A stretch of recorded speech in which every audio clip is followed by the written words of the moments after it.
السلام عليكم. نشوف الصورة هذه من بعد نعلق عليها.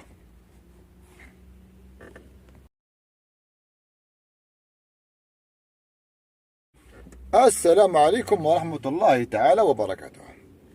كما كنتوا تشوفوا في الصورة، هذه الصورة علقوا عليها بزاف العديان وكلاب فرنسا، علقوا عليها تعليم خازنية، حابين يديروا الفتنة بين الأجهزة الأمنية ويديروا الفتنة بين الشرطة والشعب. بصفتي عسكري سابق عندي حق الرد.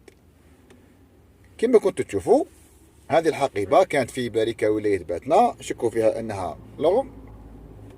قدموا هذوك الزوج عسكر اللي كانوا توال الكعبة. هذوك اختصاص تاعهم تفكيك الألغام.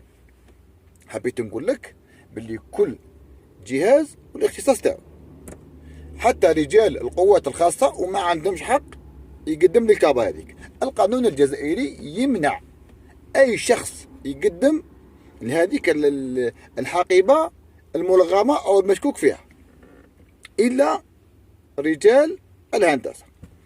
حتى الشرطي أو معرض نفسه للخطر.